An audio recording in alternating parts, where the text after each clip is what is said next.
C'est soir de fête au MR le 9 juin 2024. Avec 20 sièges, les réformateurs bruxellois deviennent le premier parti de la région. David Leyster célèbre son sacre. Je pense que j'ai rarement été aussi heureux. Je pense que je suis le vice-président, ouais. Et pourtant, on le dit déjà à l'époque, les négociations pour former un gouvernement seront difficiles. Et cela se confirme. Il faut attendre début août pour qu'une coalition francophone rassemblant le MR, le PS et les engagés voit le jour. On a une majorité du côté francophone, mais on n'a pas encore de majorité du côté néerlandophone. Il manque un député. Ce n'est que fin novembre 2024 que Groen, la NVA, l'Open VLD et Vooruit annoncent leur coalition. Mais le PS refuse la présence des nationalistes flamands. Les négociations s'enlisent, le blocage est total. Il appartiendra en effet à David Leyster de choisir entre le deuxième parti, le PS représenté au Parlement bruxellois, ou la NVA qui ne pèse que 2% dans l'électorat bruxellois. Février 2025, les engagés et Groen tentent de sortir de l'ornière. Une mission d'information leur est confiée. Elle débouche sur la proposition d'une coalition sans la NVA. Cette fois, c'est l'Open VLD qui se braque. On parle vraiment de sauver Bruxelles. Il faut aussi un partenaire dans le gouvernement fédéral. Il y a des partis qui ont posé des exclusifs ou des vétos et c'est à eux d'entre eux aussi de trouver les réponses à ça. Différentes pistes sont alors explorées.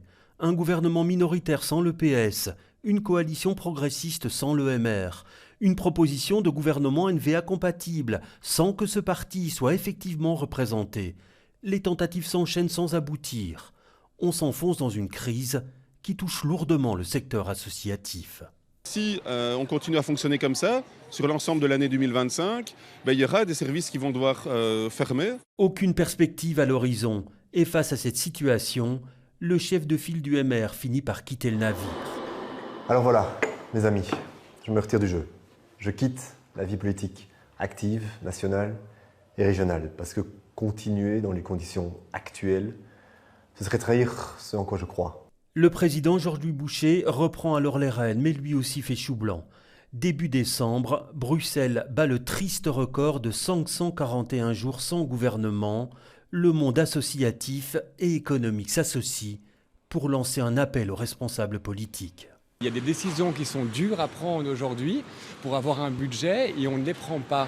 On est vraiment au pied de la falaise et c'est comme si c'était pas compris. On a des lieux de lien dans les quartiers qui ne savent pas si les salaires vont être payés en janvier 2026. Et vous savez ce qui est incroyable, c'est que les travailleurs, eux, y restent. Yvan Verhoekstraat prend alors la main et tente une coalition sans le MR.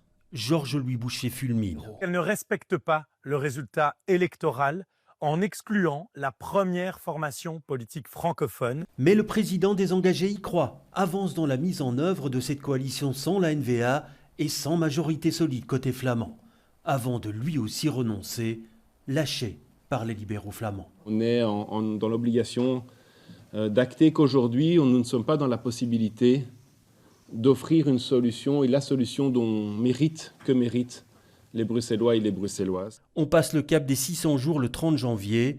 Le marasme est total. Avant cette annonce surprise, la tenue d'un conclave qui débouche aujourd'hui sur une fumée blanche.